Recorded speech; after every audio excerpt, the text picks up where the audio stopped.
Bienvenue à tous. Il y a 35 ans était adoptée la Charte africaine des droits et du bien-être de l'enfant. La convention a été adoptée par les pays africains dans le cadre de l'Organisation de l'Unité africaine, devenue par la suite Union africaine, un instrument juridique censé renforcer la protection de cette couche vulnérable. Plus de 3 décennies après, que reste-t-il comme défi à relever dans cette dynamique de renforcement de la protection des droits de l'enfant? Nous allons tenter de répondre à cette question avec un invité sur ce plateau. Je reçois pour vous Monsieur Makshile Adodo. Vous êtes acteur de la société civile, grand défenseur des droits de l'enfant. Vous êtes coordonnateur national du RAO, le réseau Afrique de l'Ouest de la protection de l'enfant. Merci d'avoir répondu à notre invitation. C'est un plaisir pour moi, Gaëtan, et j'en profite en même temps pour commencer par dire bonne et heureuse année à tous ceux-là qui nous regardent et surtout à tous les Togolais. Merci pour vos aimables vœux, Monsieur Adodo. En juillet 1990, l'OUA adoptait la Charte africaine, comme on l'a dit, des droits et du bien-être de l'enfant, entrée en vigueur le 29 novembre 1999. Alors, dans quel contexte était-elle intervenue, cette charte? Merci de l'opportunité qui nous permet donc de revenir sur, je dirais, l'histoire. Revenir sur l'histoire parce que la question est très bien posée. Dans quel contexte? Il faut dire que la Charte africaine des droits et du bien-être de l'enfant, la CADBE, comme nous l'appelons rapidement, vient, je dirais, un peu renforcer la convention des Nations Unies relative aux droits de l'enfant, qui est une convention internationale et qui ne concerne pas qu'uniquement les pays occidentaux, donc les pays de l'Europe et autres, mais qui concerne, comme je l'ai dit, tous les États, tous les pays qui existent sur la planète et qui, justement, vise à faire en sorte que les questions de l'enfant soient prises en compte dans chaque État, parce que cela devenait assez préoccupant que des enfants se retrouvent violentés, maltraités, et que leurs droits soient bafoués, même si la Déclaration universelle des droits de l'homme prend déjà en compte les enfants, parce que ce sont d'abord des êtres humains. Vous voyez un peu. Et donc, à la suite de la mise en vigueur de la Convention relative aux droits de l'enfant, donc l'Afrique estimait quand même qu'il y avait des particularités, des spécificités qui lui sont propres et qui ne sont pas prises en compte justement par la Convention. Et justement, donc, les États africains et les experts d'alors ont jugé utile de finaliser. Je dis bien finaliser parce que c'est un document qui commençait déjà à être élaboré avant même l'adoption de la Convention des Nations Unies pour les droits de l'enfant, donc de la CDE. Et normalement, aussitôt, quelques mois après, l'achat devait être adopté, mis en œuvre, mais il a fallu encore attendre une dizaine d'années après l'entrée en vigueur de la CDE pour que la charte africaine rentre en vigueur. Et donc, comme je l'ai dit, c'était dans un contexte qui permette à ce que les États prennent en compte ces spécificités-là que la CDE n'avait pas pris en compte. Voilà. Oui, Monsieur Adodo, elle est entrée, cette charte, en vigueur parce que ratifiée par de nombreux pays. Alors, qu'est-ce que cet instrument juridique a changé dans votre longue lutte pour un renforcement de la protection des droits de l'enfant? Eh bien, cet instrument a changé beaucoup de choses. D'abord, cet instrument a ouvert les yeux de tous les Africains sur l'existence de ces maltraitances, de ces violations des droits de l'enfant. Parce que, voyez-vous, les gens ne violaient pas les droits de l'enfant, les gens ne respectaient pas ces droits par mépris. Non. Tout ça parce que les gens ne connaissaient pas l'importance de respecter ces droits-là. Parce que beaucoup, quand nous prenons par exemple les châtiments corporels, même jusqu'à ce jour, nous estimons, entre griffes, nous estimons que c'est le bâton, c'est pas le bâton qu'on peut éduquer un enfant. On ne voit pas les inconvénients, les conséquences qui découlent de cette violence-là infligée aux enfants. Non, on se dit nous-mêmes, on a été éduqués avec le bâton, et c'est grâce au bâton que nous sommes aujourd'hui ce que nous sommes, et donc par conséquent, le bâton reste l'outil nécessaire pour éduquer un enfant. Alors, c'est dit qu'il y avait pas mal de violations des droits. Ces enfants-là qu'on donne en mariage à un âge très très précaire, avec le dernier cas qui nous interpelle, cette fille de 13 ans, qui s'est passée la dernière fois. Vous comprenez que jusqu'à présent, cette chose-là continue. Où les enfants sont enrôlés dans des conflits armés, ces enfants qui sont soumis à des pires formes de travail, parce qu'on croit que ce sont des travaux socialisants, alors que les travaux socialisants, nous les connaissons tous. Et donc, la charte, tout comme la CDE, est venue ouvrir un peu les yeux, est venue, disons, ouvrir la conscience, agir sur la conscience des citoyens pour dire attention, là où on est en train d'aller, nous allons vers la dérive, et que nous risquons de ne plus de rendre ces enfants-là inhumains, parce que les habituer à la violence, c'est les rendre violents.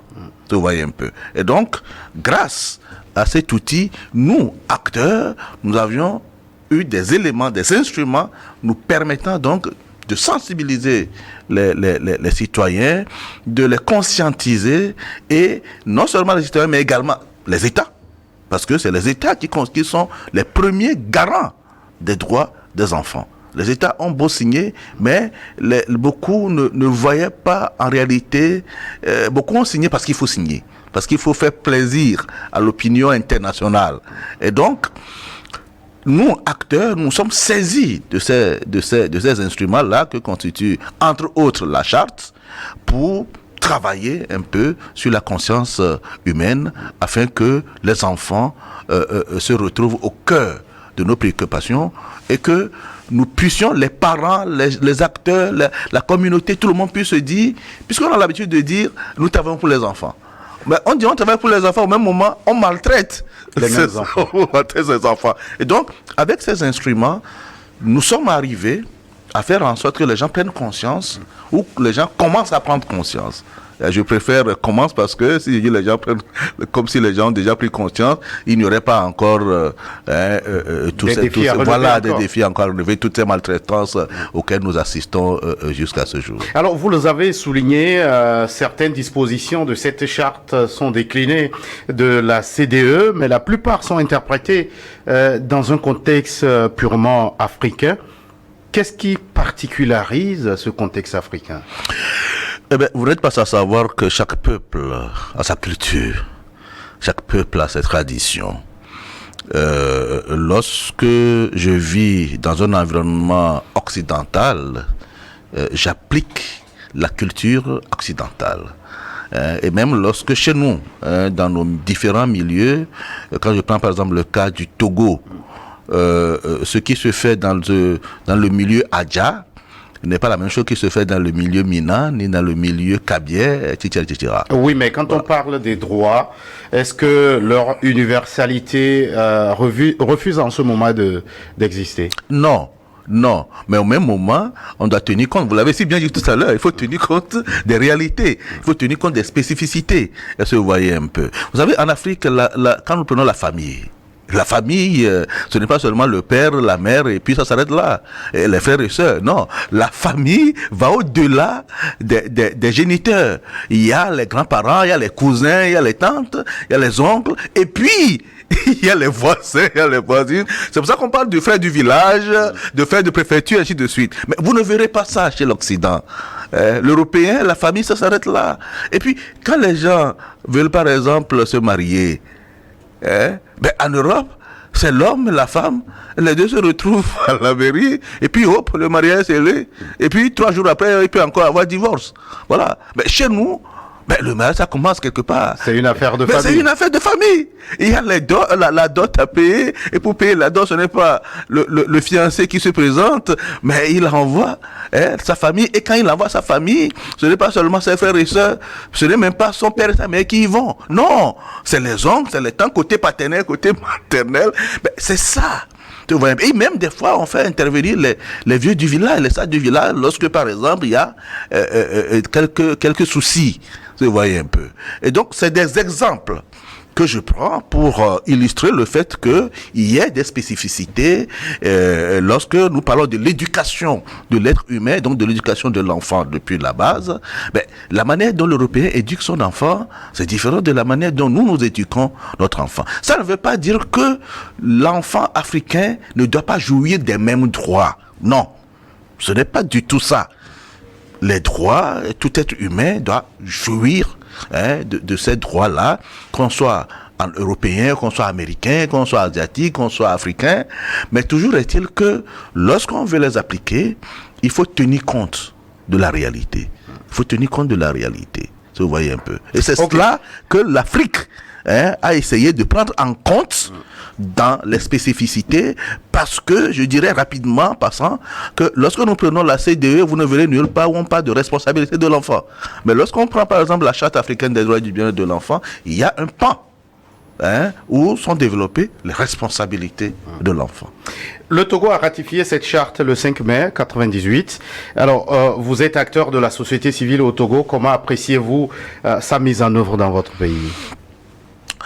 Je dis d'abord bravo à notre pays, à l'État togolais d'être parmi les premiers d'avoir ratifié la charte.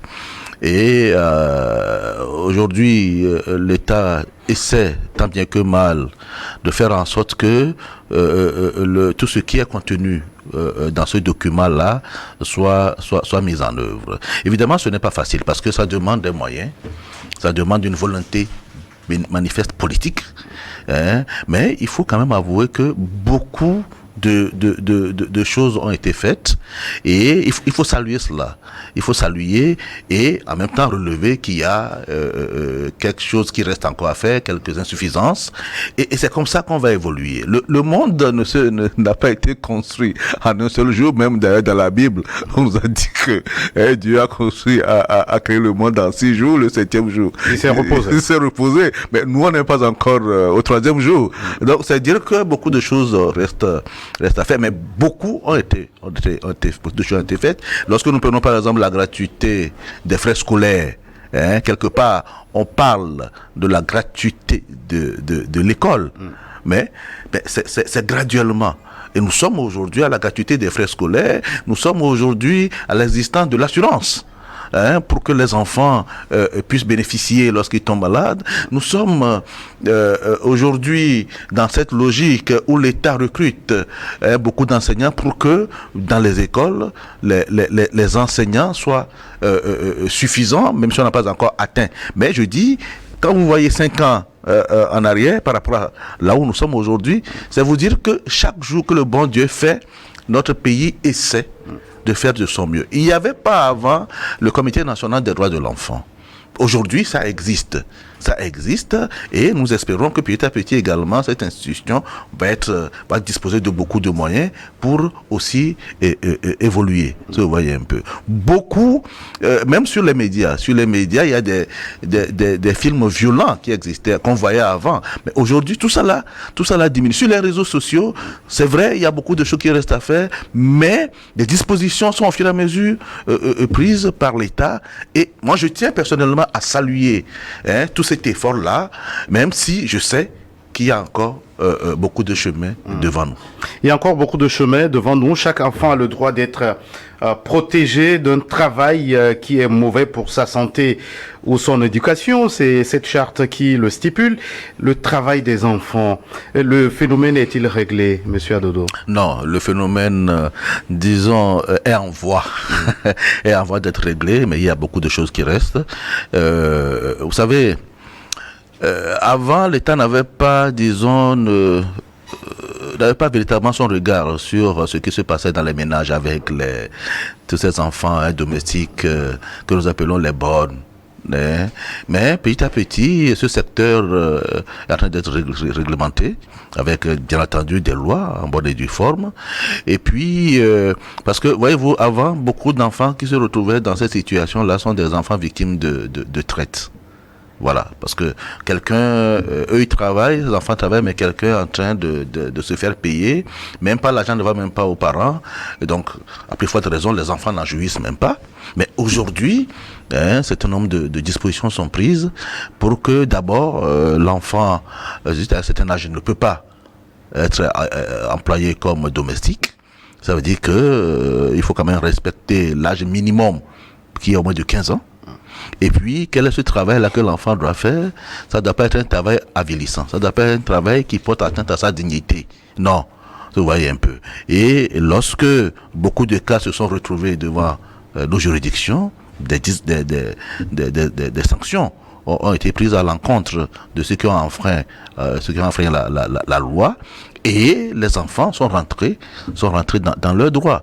Beaucoup aujourd'hui de ces jeunes enfants qui sont employés dans ce secteur-là, l'État a donné des instructions à nous, acteurs, et nous sensibilisons pour que les patrons prennent des dispositions afin que ces enfants-là, on puisse peut-être leur ouvrir un petit compte, et que les fonds soient versés là-bas. Et lorsque, après 2 ans, après 3 ans, l'enfant estime suffisant les fonds pour aller apprendre un métier, parce que ces enfants se retrouvent dans cette situation, parce que n'ayant pas les moyens dès le départ pour apprendre un métier. Et donc, lorsque ça arrive, que ces enfants-là puissent véritablement en jouir et apprendre leur métier. Il y a ces enfants portefeuilles au marché. Le problème reste toujours avec certaines acuité, mais il y a des dispositions qui sont prises, des ONG renforcées par des dispositions prises par l'État sont à pied d'œuvre pour travailler avec ces enfants et jeunes portefeuilles, pour les amener justement à se sortir de cette situation-là et à bénéficier d'un accompagnement pour devenir aussi quelqu'un. Il y a évidemment le travail agricole. Lorsque c'est un travail socialisant, le problème ne se pose pas.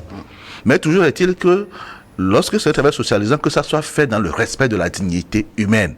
Vous voyez un peu. Mais lorsque l'enfant est exploité, comme est taillé, là, on intervient pour dire aux gens, non, la place de l'enfant, ce n'est pas là-bas, c'est plutôt à l'école, c'est plutôt dans un centre d'apprentissage, et tout ça là est réglementé par des lois en vigueur sur lesquelles les acteurs de la société civile s'appuient pour défendre et protéger les enfants.